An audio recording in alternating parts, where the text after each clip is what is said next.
Chapter 15. What Happened in Surrey. It was while the curate had sat and talked so wildly to me under the hedge in the flat meadow near Halliford, and while my brother was watching the fugitives stream over Westminster Bridge, that the Martians had reassumed the offensive. So far as one can ascertain from the conflicting accounts that have been put forth, the majority of them remained busied with the preparations in Horsell Pit until 9 that night, hurrying on some operation that disengaged huge volumes of green smoke. But 3 certainly came out about 8 o'clock and, advancing slowly and cautiously, made their way through Byfleet and Pireford toward Ripley and Weybridge, and so came in sight of the expectant batteries against the setting sun. These Martians did not advance in a body, but in a line, each perhaps a mile and a half from his nearest fellow. They communicated with one another by means of siren-like howls, running up and down the scale from one note to another. It was this howling and firing of the guns at Ripley and St. George's Hill that we had heard at Upper Halliford. The Ripley gunners, unseasoned artillery volunteers who ought never to have been placed in such a position, fired one wild, premature, ineffectual volley and bolted on horse and foot through the deserted village, while the Martian, without using his heat ray, walked serenely over to their guns, stepped gingerly among them, passed in front of them, and so came unexpectedly upon the guns in Painshill Park, which he destroyed. The St. George's Hill men, however, were better led, or of a better metal. Hidden by a pine wood as they were, they seemed to have been quite unsuspected by the Martian nearest them.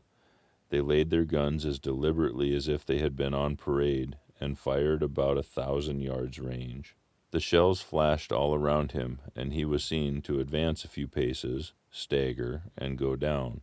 Everybody yelled together, and the guns were reloaded in a frantic haste. The overthrown Martian set up a prolonged ululation, and immediately a second glittering giant answered him, appeared over the trees to the south. It would seem the left leg of the tripod had been smashed by one of the shells. The whole of the second volley flew wide of the Martian on the ground, and simultaneously both his companions brought their heat rays to bear on the battery. The ammunition blew up, the pine trees all about the guns flashed into fire, and the only 1 or 2 of the men who were already running over the crest of the hill escaped. After this, it would seem that the 3 took counsel together and halted, and the scouts who were watching them report that they remained absolutely stationary for the next half hour. The Martian who had been overthrown crawled tediously out of his hood, a small brown figure, oddly suggestive from that distance of a speck of blight, and apparently engaged in the repair of his support. About 9 he had finished for his cowl and had been seen above the trees again. It was a few minutes past 9 that night when these 3 sentinels were joined by 4 other Martians, each carrying a thick black tube. A similar tube was handed to each of the 3, and the 7 proceeded to distribute themselves at equal distance along a curved line between St. George's Hill, Weybridge, and the village of Send, southwest of Ripley. A dozen rockets sprang out of the hills before them so soon as they began to move, and warned the waiting batteries about Ditton and Esher. At the same time, 4 of their fighting machines, similarly armed with tubes, crossed the river, and 2 of them, black against the western sky, came into sight of myself and the curate as we hurried wearily and painfully along the road that runs northward out of Halliford. They moved, as it seemed to us, upon a cloud, for a milky mist covered the fields and rose to 1/3 of their height. At this sight the curate cried faintly in his throat and began running, but I knew it was no good running from a Martian, and I turned aside and crawled through the dewy nettles and brambles into a broad ditch by the side of the road. He looked back, saw what I was doing, and turned to join me. The 2 halted, the nearer to us standing and facing Sunbury, the remoter being a gray indistinctness towards the evening star, away towards Staines. The occasional howling of the Martians had ceased. They took up their positions in the huge crescent about their cylinders in absolute silence. It was a crescent with 12 miles between its horns. Never since the devastating gunpowder was the beginning of a battle so still. To us, and to an observer about Ripley, it would have been precisely the same effect. The Martian seemed in solitary possession of the darkening night, lit only as it was by the slender moon, the stars, the afterglow of the daylight, and the ruddy glare from St. George's Hill and the woods of Payne's Hill. But facing that crescent everywhere, at Staines, Hounslow, Ditton, Esther, Ockham, behind hills and woods south of the river and across the flat meadows to the north of it, wherever a cluster of trees or village houses gave sufficient cover, the guns were waiting. The signal rockets burst and rained their sparks through the night and vanished, and the spirit of all those watching batteries rose to a tense expectation. The Martians had but to advance into the line of fire, and instantly those motionless black forms of men, those guns glittering so darkly in the early night, would explode into a thunderous fury of battle. No doubt the thought that was uppermost in 1,000 of those vigilant minds, even as it was uppermost in mine, was the riddle, how much they understood of us. Did they grasp that we and our millions were organized, disciplined, working together, or did they interpret our spurts of fire, the sudden stinging of our shells, our steady investment of their encampment, as we should the furious unanimity of onslaught in a distributed hive of bees? Did they dream they might exterminate us? At that time, no one knew what food they needed. 100 such questions struggled together in my mind as I watched the vast sentinel shape. And in the back of my mind was the sense of all the huge, unknown, and hidden forces Londonward. Had they prepared pitfalls? Were the powder mills at Hounslow ready as a snare? Would the Londoners have the heart and courage to make a greater Moscow of their mighty province of houses? Then, after an interminable time, as it seemed to us, crouching and peering through the hedge, came a sound like the distant concussion of a gun. Another nearer, and then another, and then the Martian beside us raised his tube on high and discharged it, gunwise, with a heavy report that made the ground heave. The one towards Staines answered him. There was no flash, no smoke, simply a loaded detonation. I was so excited by these heavy minute guns following one another that I so far forgot my personal safety and my scalded hands as to clamber up to the hedge and stare towards Sunbury. As I did so, a second report followed with a big projectile hurtled overhead towards Hounslow. I expected at least to see smoke or fire or some such evidence of its work, but all I saw was the deep blue sky above, with one solitary star, and the white mist spreading wide and low beneath. And there had been no crash, no answering explosion. The silence was restored. The minute lengthened to 3. "What has happened?" said the curate, standing up beside me. "Heaven knows," said I. A bat flickered by and vanished. A distant tumult of shouting began and ceased. I looked again at the Martian, and saw he was now moving eastward along the river bank with a swift, rolling motion. Every moment I expected a fire of some hidden battery to spring upon him, but the evening calm was unbroken. The figure of the Martian grew smaller as he receded, and presently the mist and the gathering night had swallowed him up. By a common impulse we clambered higher. Toward Sunbury was a dark appearance, as though a conical hill had suddenly come into being there, hiding our view of the farther country. And then, remoter across the river, over Walton, we saw another such summit. These hill-like forms grew lower and broader even as we stared. Moved by a sudden thought, I looked northward to see where I perceived a third of these cloudy black kopjes had risen. Everything had suddenly become very still. Far away to the southeast, marking the quiet, we heard the Martians hooting to one another, and then the air quivered again with the distant thud of their guns, but the earthly artillery made no reply.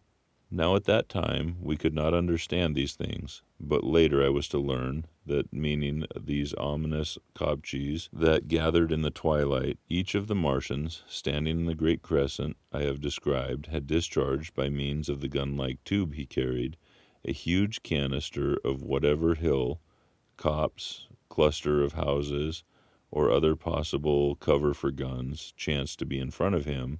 Some fired only one of these, some two, as in the case of the one we had seen. The one at Ripley is said to have discharged no fewer than 5 at that time. These canisters smashed on, striking the ground. They did not explode, and incontinently disengaged an enormous volume of heavy, inky vapor, coiling and pouring upward in huge and ebony cumulus cloud, a gaseous hill that sank and spread itself slowly over the surrounding country. And the touch of that vapor, the inhaling of its pungent wisp, was death to all that breathes. It was heavy, this vapor, heavier than the densest smoke, so that after the first tumultuous uprush and outflow of its impact, it sank down through the air and poured over the ground in a manner rather liquid than gaseous, abandoning the hills and streaming into the valleys and ditches and watercourses, even as I have heard the carbonic acid gas that pours from volcanic clefts is wont to do. And there it came upon water, some chemical reaction occurred, and the surface would be instantly covered with a powdery scum that sank slowly and made way for more. The scum was absolutely insoluble, and it is a strange thing, seeing the instant effect of the gas, that one could drink without hurt the water from which it had been strained. The vapor did not diffuse as a true gas would do. It hung together in banks, flowing sluggishly down the slope of the land and driving reluctantly before the wind. And very slowly it combined with the mist and moisture of the air, sank to the earth in the form of dust, save that an unknown element giving a group of 4 lines in the blue of the spectrum is concerned. We were still entirely ignorant of the nature of this substance. Once the tumultuous upheaval of its dispersion was over, the black smoke clung so closely to the ground, even before its precipitation, that 50 feet up in the air, on the roofs of the upper stories of the high houses and on great trees, there was a chance of escaping its poison altogether, as was proved that night at the street of Cobham and Diddon. The man who escaped the former place tells a wonderful story of the strangeness of its coiling flow, and how he looked down from the church spire and saw the houses of the village rising like ghosts out of its inky nothingness. For a day and a half he remained there, weary, starving, and sun-scorched, the earth under the blue sky and against the prospect of the distant hills a velvet black expanse, with red roofs, green trees, and later black-veiled shrubs and gates, barns, outhouses, and walls rising here and there into the sunlight. But that was at Street Cobham, where the black vapor was allowed to remain until it sank of its own accord into the ground. As a rule, the Martians, when it had served its purpose, cleared the air of it again by wading into it and directing a jet of steam upon it. This they did with the vapor banks near us, as we saw in the starlight from the window of a deserted house at Upper Halliford, whither we had returned. From there we could see the searchlights on Richmond Hill and Kingston Hill going to and fro, and about 11 the windows rattled, and we heard the sound of the huge siege guns that had been put into position there. These continued intermittently for the space of a quarter of an hour, sending chance shots at the invisible Martians at Hampton and Ditton, and then the pale beams of the electric light vanished and were replaced by bright red glow. Then the 4th cylinder fell, a brilliant green meteor, as I learned afterwards in Bushy Park. Before the guns on the Richmond and Kingston line of hills began, there was a fitful cannonade far away in the southwest, due, I believe, to guns being fired haphazard before the black vapor could overwhelm the gunners. So, setting about it as methodically as men might smoke out wasps' nests, the Martians spread this strange, stifling vapor over the Londonward country. The horns of the crescent slowly moved apart, until at last they formed a line from Hanwell to Cumbe and Malden. All night through their destructive tubes advanced. Never once, after the Martians at St. George's Hill was brought down, did they give the artillery the ghost of a chance against them. Wherever there was a possibility of guns being laid for them unseen, a fresh canister of the black vapor was discharged, and where the guns were openly displayed, the heat ray was brought down to bear. By night, the blazing trees along the slopes of Richmond Park and the glare of Kingston Hill threw their light upon the network of black smoke, blotting out the whole valley of Thames and exalting as far as the eye could reach. And through this 2 Martians slowly waded and turned their hissing steam jets this way and that. They were sparing of the heat ray that night, either because they had but a limited supply of material for its production, or because they did not wish to destroy the country, but only to crush and overawe the opposition they had aroused. In the latter aim they certainly succeeded. Sunday night was the end of the organized opposition to their movements. After that, no body of men would stand against them. So hopeless was the enterprise. Even the crews of the torpedo boats and destroyers that had brought their quick firers up the Thames refused to stop, mutinied, and went down again. The only offensive operation men ventured upon after that night was the preparation of the mines and pitfalls, and even that their energies were frantic and spasmodic. One has to imagine, as well as one may, the fate of those batteries towards Esther, waiting so intensely in the twilight. Survivors there were none. One may picture the orderly expectation, the officers alert and watchful, the gunners ready, the ammunition piled to hand, the limber gunners with their horses and wagons, the groups of civilian spectators standing as near as they were permitted, the evening stillness, the ambulances, the hospital tents with the burned and wounded from Weybridge, then the dull resonance of the shots of the Martians fired, and the clumsy projectile whirling over the trees and houses and smashing amid the neighboring fields. Bellyings of that blackness advancing headlong, towering heavenward, turning the twilight to palpable darkness, a strange and horrible antagonist of vapor striding upon its victims, men and horses near it dimly running, shrieking, falling headlong, shouts of dismay, the guns suddenly abandoned, men choking and writhing on the ground, and the swift broadening out of the opaque cone of smoke. And then night and extinction, nothing but a silent mass of impenetrable vapor hiding its dead. Before dawn, the black vapor was pouring through the streets of Richmond, and the disintegrating organism of government was, with the last expiring effort, rousing the population of London to the necessity of flight.